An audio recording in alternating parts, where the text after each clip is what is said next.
Maonesho haya yalianza miaka 8 iliyopita na kimsingi tuliona kwamba sisi wadau wa kuku tuna wajibu wa kuhakikisha kwamba malengo yetu tunayafikia kwa pamoja katika kuenzi ile methali ya wahenga wetu kwamba umoja ni nguvu na utengano ni udhaifu. Basi tuliona ili tasnia iweze kwenda kwa pamoja, ni vizuri tukawashirikisha wadau wote katika kujadili, kupanga na kutafakari mustakabali mzima wa namna bora ya ufugaji, lakini huku tukijali maslahi ya walaji wa bidhaa zinazozalishwa na kuku na ndege wafugwao. Haya maonesho ya mwaka huu kimsingi tunayoona yamefanikiwa sana kwa sababu kwanza tumekuwa na waoneshaji wengi na tunao waoneshaji kutoka ndani na nje ya nchi, lakini pia washiriki ambao ni walaji na wafugaji wamekuwa ni wengi pia. Mada mbalimbali zimekuwa zikitolewa kuhusu ufugaji wa kuku na ndege wafugwao na mwitikio umekuwa ni mzuri sana.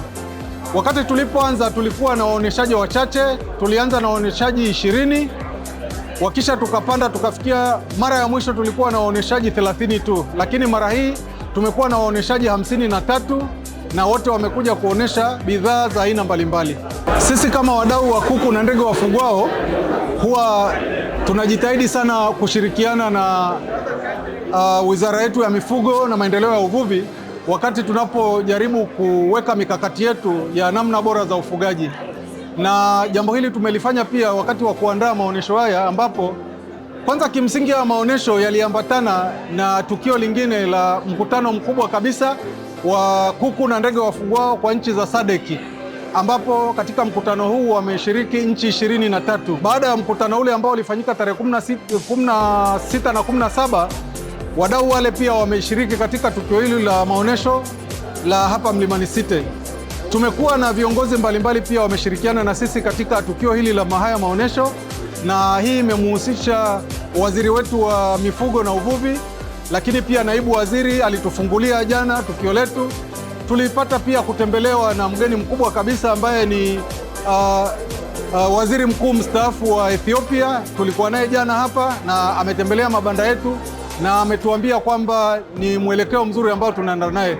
Lakini pia waziri mkuu mstaafu Mheshimiwa Mizengo Pinda jana tulikuwa naye ametembelea mabanda haya na amefurahi sana kuona tasnia yetu inapiga hatua katika kasi ambayo inakubalika. Kwa ujumla, sisi wadau wa kuku na ndege wafugwao tunapenda kuwaambia wafugaji, walaji na watu wengine ambao wanatumia bidhaa za kuku na ndege wafugwao kwamba bidhaa hizi ni salama sana, na hii ni kutokana na kwamba taaluma inayopatikana inatumika, na hivyo watu wengi wanaweka msisitizo kwenye kutumia chanjo badala ya kutumia madawa kutibu.